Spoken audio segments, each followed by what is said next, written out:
Ladies and gentlemen, welcome to our first recording under the new studio setup. I do hope this is acceptable for you guys.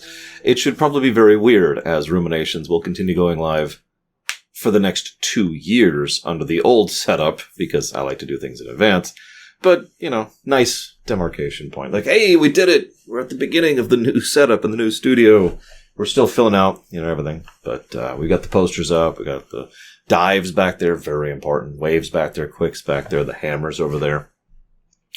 And what better game to do it than Suikoden 5? A beloved and awesome game in the Suikoden franchise, right? Allow me to paint the giant target over my face right off the beginning, as I am wont to do. I walked into this expecting this to be, great. Not good. Great. I was like, oh man, this is going to be my favorite Suikoden game from a gameplay axis, because that's how I remembered it. I remembered it being the one that nailed the gameplay side of things the best. And I was like, yeah, I was excited. I was enthused. And then I started playing it.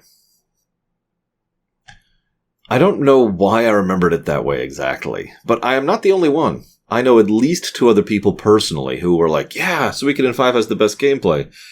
And then I sat and talked about it with them, and they were like, oh god, you're right.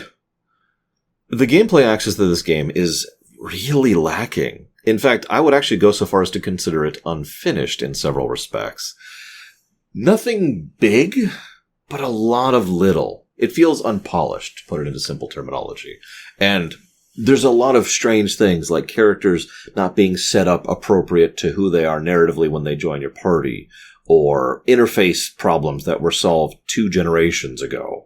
Or, in terms of gaming generation, or just removing convenience features, like the ability to customize and control your entire party, regardless of if they're in your party, from the castle, and just weird decisions like this all over the place. But most of it is little stuff, but it's just everywhere, and tiny little tidbits. I feel like the skill system is like, yeah, but then the way the skill system is implemented is, oh, that's grindy. Or how about the New Game Plus? This game has New Game Plus, which is supposed to be a universally awesome thing. And it's not. I've already encountered bad New Game Plus, and this is not bad New Game Plus. But I do have to say that this game's New Game Plus is not particularly good. You carry over your money. Okay. Not exactly something that's in low resource in this game in general. But you carry over your money, your unlocked formations that you can do for your battle. So that's good. You carry forward all the stuff in your inventory, not what you have equipped, and all the stuff in your storage. And you gain the ability to hold L2 to fast forward, and I think that's kind of it. If there's anything else, it's specific points. Also, some of the stuff in your storage will not carry forward, and some of the stuff in your inventory will not carry forward, which is kind of a normal thing. No levels. No distributed skills, no people's SP. Oh yeah, that's the other thing. You carry forward party SP, but not individual SP. What this means is if you really want to get the best bang out of your New Game Plus in this game, what you have to do is you have to get to the point, which is actually before you enter the final dungeon, because that's the last point you can go and do this kind of thing. And because there's no save points throughout the entire final dungeon. The save distribution in this game is another thing that's just, what? Anyways.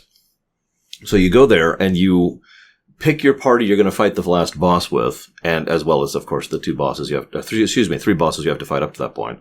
And you have to go dump all of the SP from your party members into the party SP, into the bank, and make sure all of their equipment off of all of those party members is set up and ready to go. Then you go fight the 3 bosses. Then you strip bare all of your party members and any SP they've gained going through the final dungeon, dumping it in both the inventory and the party pool. Then you go fight the last boss, and then you can get your equipment and some of your SP, but not the actual skills you've trained.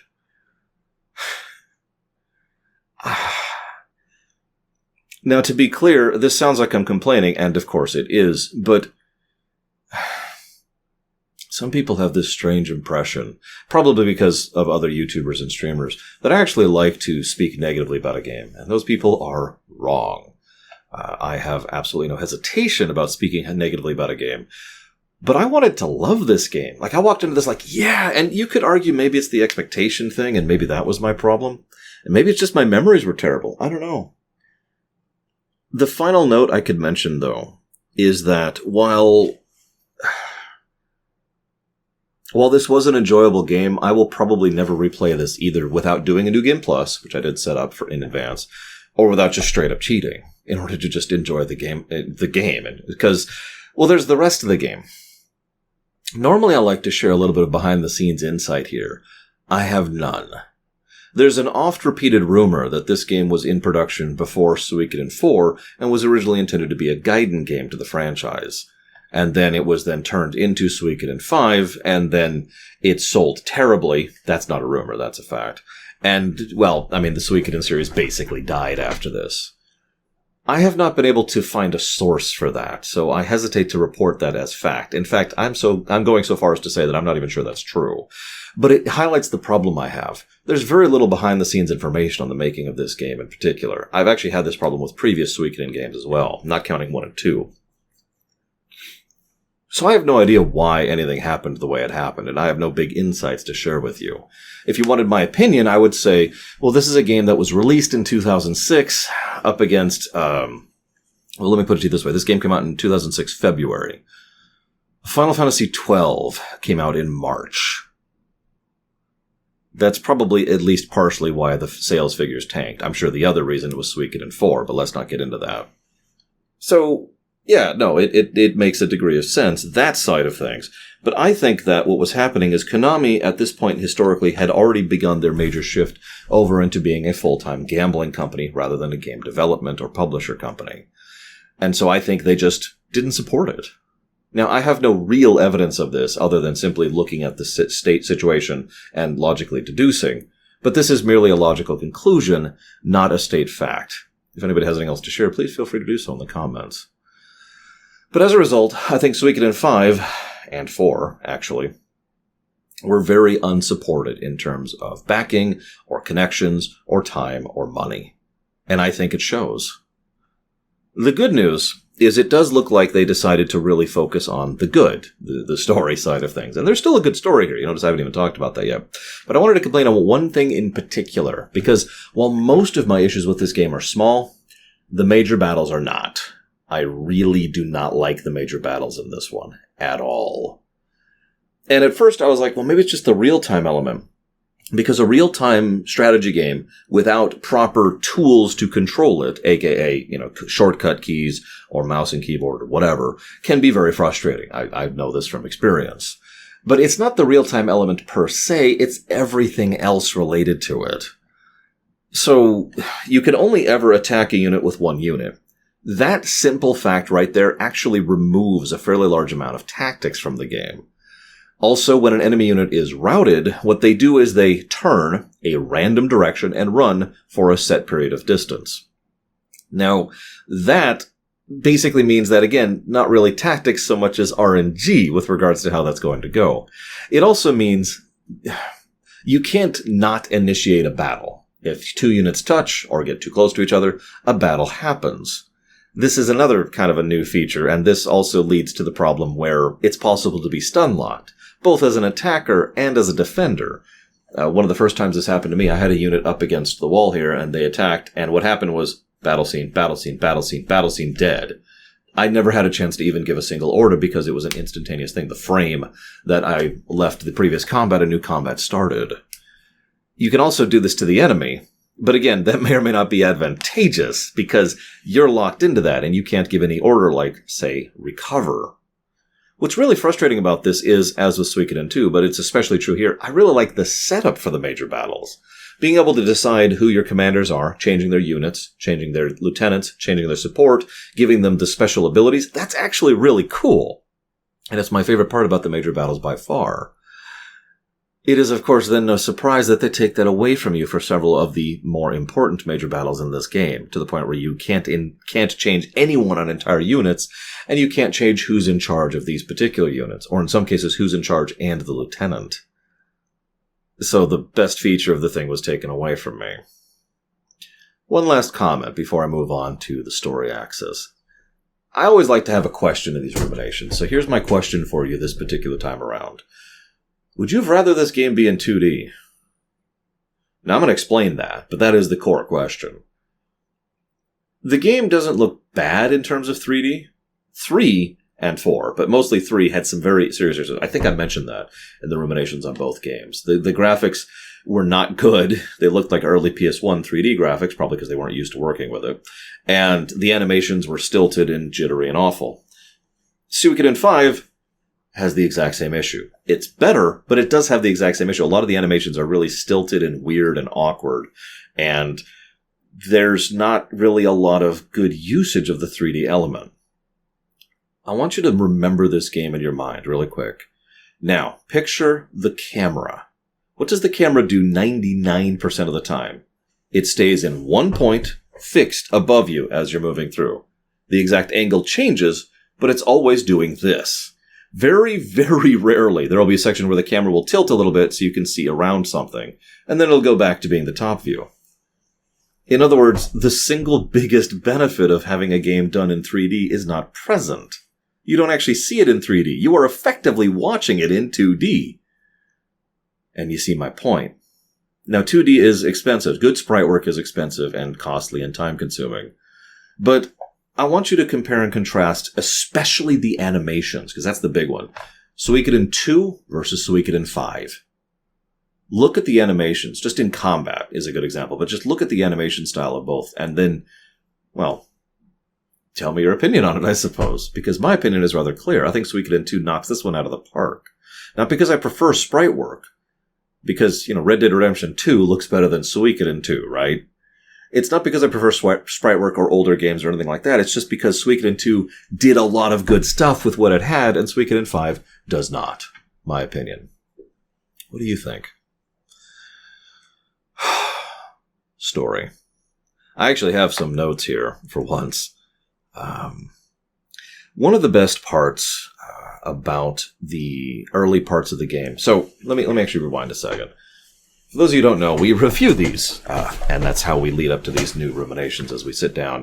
And we give positives for things that increase the enjoyment of a game, and negatives for things that detract it. And we split that up amongst story and gameplay, the two axes of game design. Make sense? I know most of you know this, but I keep encountering people who don't, and you never know, someone might be new. But that's how we do our review system. This game got 18 positives to story before the big Sileads reveal. That is huge. It got 1 after that point. That's the first thing I wanted to start with. And it's kind of building up to a point. It reminds me of Suikoden 2, where up to, the Luca Blight encounter, the game is just, yeah! And then it just kind of nosedives in quality. In my experience, this is actually pretty normal. Most games, especially longer games, especially well-written RPGs, have a pretty bad tendency to dip in quality in the finale and not stick the landing, put simply.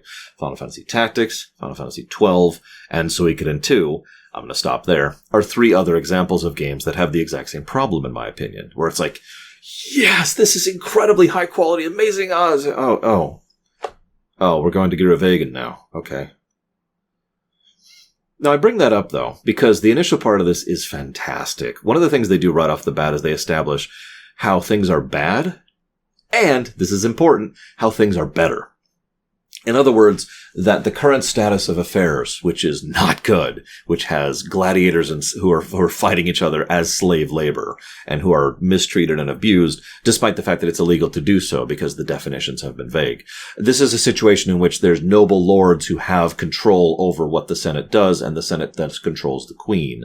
This is a situation where they are in a constant state of antagonizement with their border country, as well as 2 other nearby countries across the sea.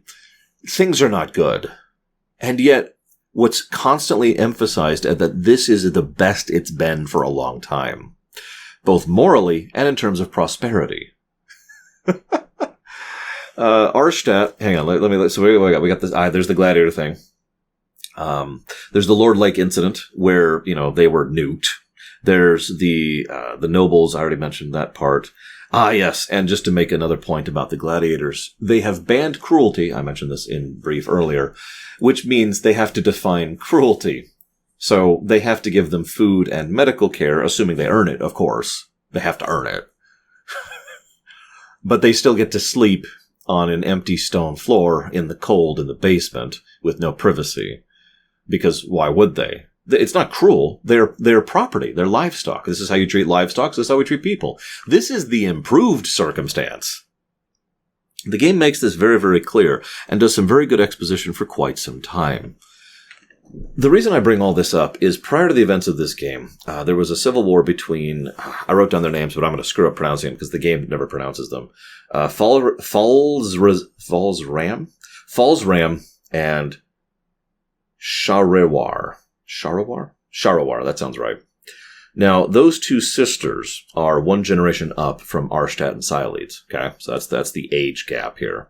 They had a massive and devastating civil war, which brutalized most of the country, which they have been trying to recover from ever since. Before that, it was even worse, and it's mentioned several times just how bad it was before that. And I already mentioned several examples just now. The reason I like all of this, though, is it gives across... It's nuanced storytelling. Things are bad, but they're getting better is a more nuanced take than we have an idyllic society, then bad stuff happens, or everything is terrible, we must fix it. Instead, we're already on the path to improvement, but we have a lot further to go. I like that. It's good. We also have an initial tidbit with Urim and Gazelle, who are both shown in direct contrast to each other several times in the intro. Urim is a sniveling weasel who is fawning over our young sister. Gazelle seems to be very polite and contrite, but as is pointed out, his smile never reaches his eyes. Urim is a bumbling buffoon. Gazelle is competent. Which one's worse? I know this is my second question of the room, but I am curious what you think, because we saw several answers to that during the stream as well. And which one is worse is certainly debatable. I will not answer that question myself, because I'm building up to something.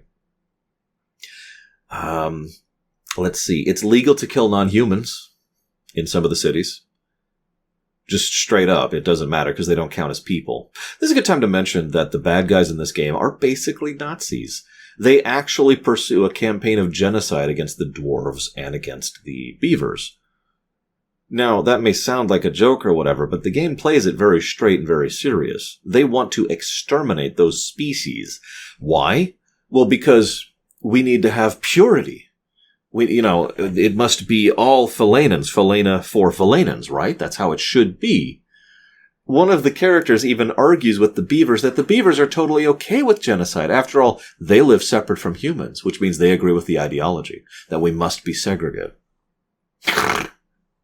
Anyone with half a brain could look at that and be like, what? I mentioned that, though, and I mentioned it early, because it says a lot about the actual villain, Michael McConaughey as Sir Godwin's mentality. And again, Nazis. Just straight up. It actually forms one of the weaker parts of the narrative in the latter half, especially that so many people are so loyal to these people despite all of that. I know, real life history, I'm aware. One of my favorite scenes, no joke, is there's this scene where, okay, so let me build this up for you in the off chance you don't remember or you have never played this game. There's a bit where we are going to liberate a town. Liberate in quotes here, okay? I want to make that clear. Because they're not 100% with us, but they're not 100% against us. They're just kind of a town that's in the middle, right? So we go there to liberate them, and we manage to do so without, doing whatever by basically spreading the news about how the other side burned down their own town to cover for their troops' escape, killing civilians in the process. This is something we can actually see in the fact that there's literally less NPCs roaming around the streets afterwards. A lot of good consequence storytelling in the Suikoden series. Love it. So we show up, and they're like, oh my god, the Nazis, the Godwins are going to kill us too. We need to run, quick. And so they bail, which causes issues, which helps us take the town. No civilian casualties. Cool. Later on, we have to withdraw peacefully. We pull out as many people as we can, but obviously we can't evacuate everyone. The enemy army shows up. This is the terrifically horrible part, because what happens is the civilians approach the general of the Godwins and say, oh, thank goodness you're here to liberate us. Oh, All of those cowards and traitors and rebels have fled, but we remained loyal. We knew you wouldn't forget us. We knew you wouldn't abandon us. And the general says, so wait, you just let the rebels go when they're not here? Well, yeah. They and a bunch of other traitors. So that means you have committed treason by not stopping them. What? And then the general slices the throat open of the civilian who was greeting him with open arms. And then executes the other civilians, and then orders his troops to go and kill populace and burn towns down, or burn houses down. That is the Godwin faction. I just want to make that very clear. We probably needed a good purging here, if you know what I mean. The reason I mentioned the point about the quotes around liberated earlier is when we later show up to actually liberated, we are actually liberating the town, and they embrace us wholeheartedly because they don't want to be occupied by the Nazis. The Godwins.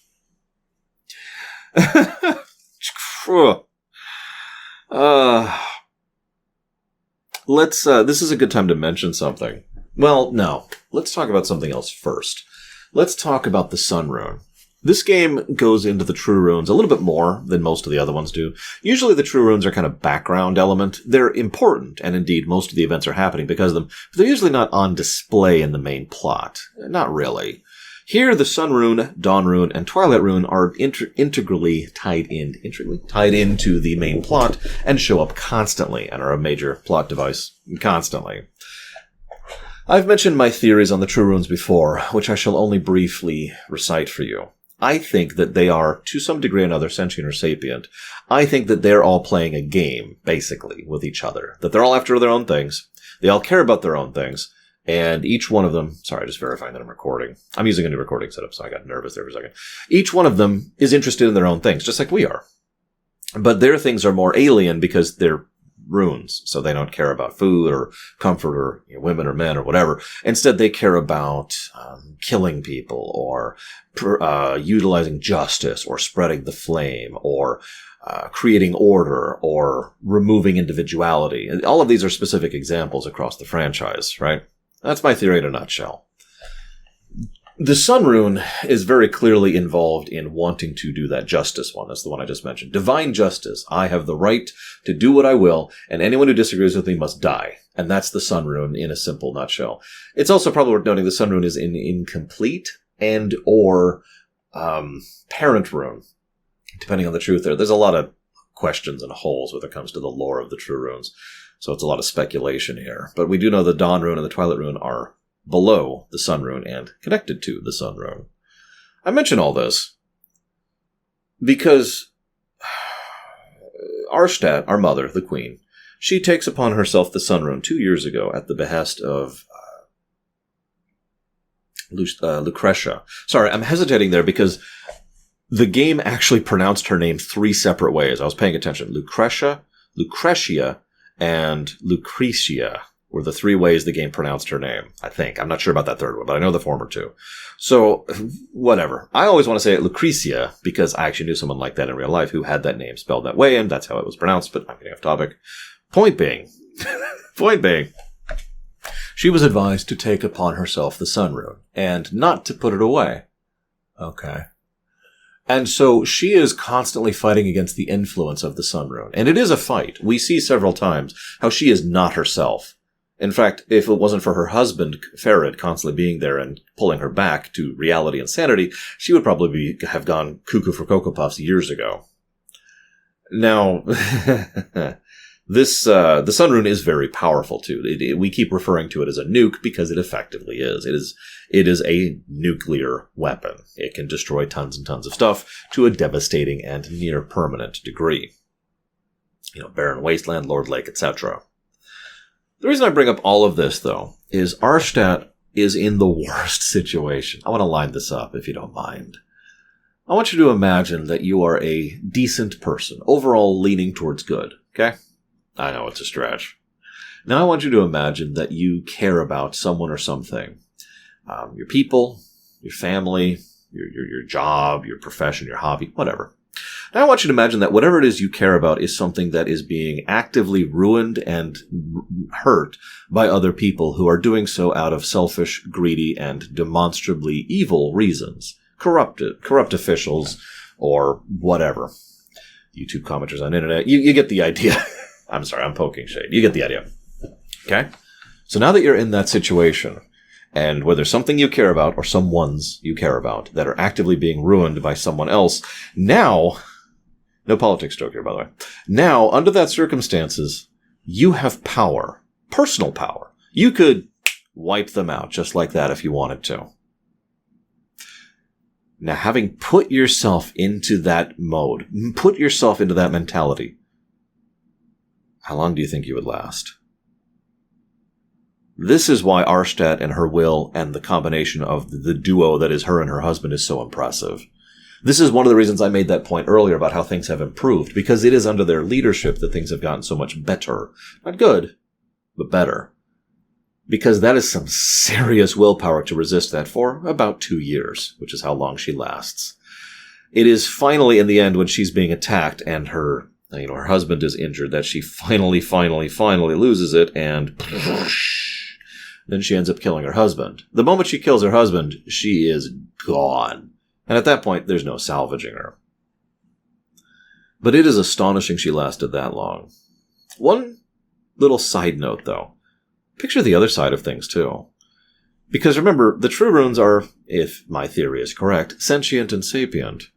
Imagine that you very much care about something, in this case, executing divine judgment upon those who are wrong around you. Imagine you are being prevented from doing that by someone who is resisting your will for 2 years. It adds an interesting dynamic to the thing, I think, to the whole situation, because it means that she was resisting the true rune, and in all her frustration and aggravation was making it worse, but the true rune was just as aggravated and frustrated, just for different reasons and in a different direction. This is when tribalism really comes in. Because what ends up happening, and I've said this before, and I said this several times during the run, the Godwins and their stupid evil is our best ally, the whole game. You remember the scenario I laid out earlier? I think it was it Lelkar? No, it was Darut. I can't remember the name of the town, but the whole scenario I mentioned with the town and the evil general, remember that? They do stuff like that constantly, and they flood us with allies. Oh my god, we must execute the beavers, means the beavers formally join our side. We must execute the dwarves, so the dwarves formally join our side. They decide to betray and, try to trick and use their power against the nation of Armes. Well, guess who joins us shortly thereafter? And we have peaceful relations with thereafter as well. They are constantly chopping themselves off at the knees. It's an interesting showcasing of tribalism as well. We are embraced by the Barrows early on because the Barrows are against the Godwins, and the Godwins are against us. This is one of the more, in my opinion, inaccurate approaches to tribalism. Because the approach here is, well, you're not on the other side, and there's only 2 sides. That's how that works. So because you're not on my side, but you're not on the enemy's side, and the enemy is against you, which means you're my ally. Please join me. And so we get a lot of support for exactly that reason as well. But I mentioned the Barrows, and I mentioned who's worse, Urim or Gazelle. All of the events of this game follow a logical progression. I want to line this one up for you, okay? Several years ago, about a little over 2 years ago, the Barrows family built a dam. This is a river country, very China-inspired. So they built a dam, and they built it really, really badly. Incompetence, okay? They built it so badly that the water was polluted and was causing them issues further downstream in the region of Lord Lake. The Lord Lakers, that just sounds like a basketball team at that point. They were like, hey, that's not cool. Let's go lead a peaceful protest to be like, you should deal with this. The incompetent captain of the Barrows troop that was there freaked out at the presence of a peaceful protest, and escalation happened, as it is wont to do when large groups of people are together. And the captain, this is Urim, by the way, ordered his men to attack the peaceful protesters. They stopped being peaceful protesters shortly thereafter. This then led to the riot continuing to spread all the way to the capital city. During these events, Godwin made a play for the Sun Rune, which meant Lucretia advised the Queen Arstadt, to claim the Sun Rune in order to keep it out of the Godwin's hands. During all of this, Barrows, Sulam, I think was his name, but the elder Barrows, the nobleman, he decided to send a force in to steal the Dawn Rune.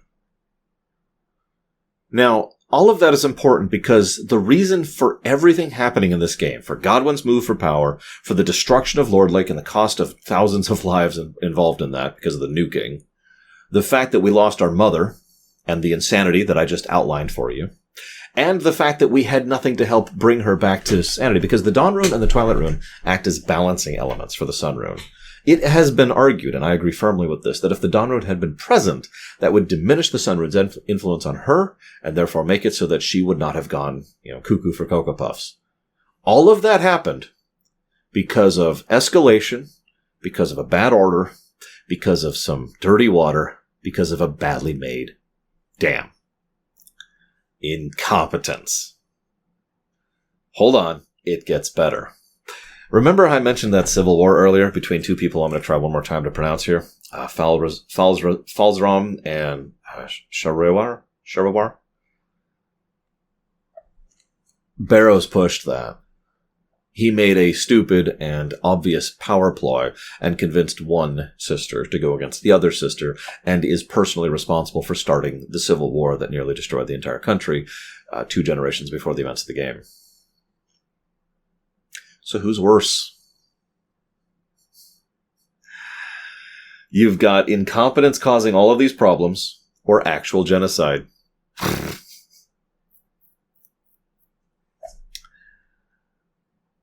Now, I'm mostly done through my notes. There's some other things I could talk about. I could talk about how... I could talk about the Nethergate, which are beautifully horrific. You employ child soldiers and brainwashing to actually break the people who work for them so that they are emotionally defunct and use them to assassinate people. That's pretty horrible. I could talk about Godwin, his overall approach, which, this is actually an interesting topic in its own right. I've heard several people in my own comment section say it's weird to think of rules of warfare. If we have rules for something like war, then that's a bad thing. Allow me to personally and professionally disagree with that, because the alternative to that is everything is acceptable to victory. And if we have gotten to that point, then we have problems. Godwin is anything is acceptable for victory, and that's exactly what he employs. He does anything he has to do. Whatever damage or destruction or killing or murder or worse that he and his people have to employ is acceptable because it will lead to victory, or it could lead to victory. When the only thing that matters is winning, we have problems. This is true in a lot of things, not just warfare. My opinion. I bring this up, though, because the Nethergate are a pretty good example of that in the way he was willing to use that. Oh, by the way, to be clear, I'm a pretty pragmatic person, too. I just think there's limits. Like I said, if anything is acceptable for victory... Anyways, I could talk about Cyleads. Cyleads... So I ended up giving a negative to story for her arc. But it's mostly because of how it's executed. It reminds me a lot of Jowy's arc over in 2. Because there was a certain point at which Jowy no longer needed to propagate the war. It could have just ended. And he was like, no, I gotta keep going for no stated reason. The argument being that the rune was influencing him is a valid one. But, well, we have the same kind of problem here. Cyleads decides to betray us and elongate and propagate the war for the sake of killing 2 people. I get her goal. And I do. In fact, I even agree with it. You're probably thinking, what? Her goal is to, wipe out the Barrows? No. Her goal was a little bit more long-term because, well, how many of you like Star Wars? I mean, I've got my Star Destroyer, the Hammer, right there, so I probably don't have to give more evidence to that fact. One of the things that always amused and aggravated me is when the Alliance, the Rebel Alliance, is referred to as the Alliance to Restore the Republic. Now, this is more of an aggravation in the EU than the AU, but the fact of the matter is, the Republic was a rotting, corpulent beast that needed to be replaced with something better. Now, the Galactic Empire is not it, but that goal has always bothered me. It's actually something that comes up a little bit in fiction. The rebels are like, we need to beat the bad guy, and that will win, and that's wrong, because that's only step 1 of like 50. You have to then have something to replace it with. You have to something to improve the situation and follow through with that. Otherwise, we have the French Revolution, you know? Like, I don't want to get into that whole mess, but that was a bloody, violent, horrific thing for a reason, right? My point being that it's the same problem here. Throughout the game, up until the Sialides arc starts, which is the exact moment at which the story stops being good and goes bad, but that's the exact point when we go and Sialides betrays us. That's the cutoff point. Everything up till then, we've been like, we must restore things to the way they were. And this whole time I'm sitting here thinking, but the way things were sucked. You could argue that Godwin's way is worse, and I don't disagree, but what we need is change. We don't need to go back to the way things were. This is the defense I give Sialide herself and her arc. The fact that she wanted to change things. She wanted to effectively nuke the old ways, destroy the old nobility to this extent where something new would have to take place. It's just, I don't feel like the narrative did a good job of either A, showcasing that, or B, actually having her succeed at it. Although the game does make a point of mentioning that the only person who gets everything they wanted out of this entire conflict was Sialides, including probably her death. Did you catch how she's always tired, barely paying attention early on, listless, having trouble sleeping? Depression. I don't know if that's true or not. It is speculation and logical deduction. But it wouldn't surprise me at all, especially given everything she went through. Remember, she was willing to walk away from the person she loved, which permanently damaged him too, by the way, in order to secure a future and a victory in the wake of the aforementioned civil war that happened prior to the events of the game. She gave up a lot for that, and frankly didn't have much to go for, and just kind of kept going on out of momentum. It is no surprise then that she would try to do something so violent and stark in order to try and force a change, because at least that's something worth living for. Because that's the hard part. I've said this before and I'll say this again. Finding something worth dying for is relatively easy. Finding something worth living for is much harder.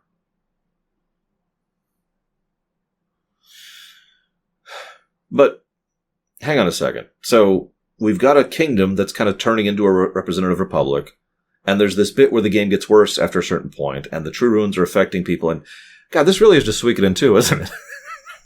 There's actually a lot of parallels between this and 2. I decided I'm not going to write all of them down, so I don't remember all of them, because, yeah, there were quite a few. I wonder if that was deliberate. But before I move forward, and indeed before I conclude, I have one last thing to talk about, and that is Leknot and Hikusak. I pronounced that wrong. Hikusak. I have no idea how it's pronounced. They never say his name. Now, I've actually talked about him before. He's the holder of the Circle Rune. He is what I consider to be the Palpatine of the entire setting. He's the bad guy. And he is in many ways behind everything. It's also possible he's already dead and has been for a long time. We don't know, because the games have never really gone into it. This is the biggest frustration I have with the Suikoden series. Several times during this run I was asked, where would you take Suikoden 6? And every time my answer was, we need to deal with the Harmonia problem. We need to finish that plot thread and be done with it. And actually conclude it, because they hinted at it very vaguely, but it was mentioned in both 1 and 2. And then it was almost directly led up to in 3, which is where it has been most relevant so far. It even shows up in 5. There's some agents from the Howling Winds. There's some mentions about the Scarlet Moon. And of course, there were some True Rune shenanigans going on with regards there too. But no. But I wanted to bring this up because I've posited the theory before, and I stand by it, having gone back through 5 so recently, as in just today, that most of the events of Suikoden 1 through 5 are all Hikusak and Leknot basically playing chess with each other, and both doing so with the most powerful pieces on the board, the True Runes. We see Leknot getting directly involved several times in this game, especially through her agent, Zarase, who is also personally connected to Jean. Interesting. We also know very little about Jeanne, but she is far more relevant in this game than she ever was before. A lot of hinting, a lot of potential. There's the Irash tidbit. There's the fact that she was personally connected to Zerase. Zerase herself wasn't actually really expounded upon. But what I'm trying to say is that they were clearly laying down tracks for a future story that we will probably never get at this point, which sucks. But I think they were building up to the exact same thing I was just mentioning, with Leknot, Zerase, and Jeanne being shown as directly involved in the True Runes, and thus leading into kind of what could eventually be Suikoden 6, and the conclusion of the Harmonia arc. We also could have gone to Armes. This game has a lot of Armes thing. Armes? No, that's how they say it, Armes. I keep being like, is that how that's pronounced? Yeah, no, that's how that's pronounced. Okay. It's like the Alegs, I keep trying to correct myself on the pronunciation. Anyway, it is a shame because we will never get it. Of course, we do have Iridan Chronicles coming up. Iridan? I've heard it pronounced a few different ways. That's the final note I wanted to leave here. For those of you not aware, there's a game called Blank Chronicles 100 Heroes. Iridan. Now I'm just screwing it up because I don't have it in front of me. It is, of course, a spiritual successor, not a real successor, but I've seen it. I've already kickstarted it. I've backed it myself. And I'm really hopeful that it will be what I wanted Suikoden 5 to be, that it will be a modern take with modern, tech and interface design and, polish to the gameplay with the awesome Suikoden story underneath it. I'm really excited one way or another because it's probably going to be a good story. I hope you guys and girls have enjoyed my thoughts here. I'll see you next time.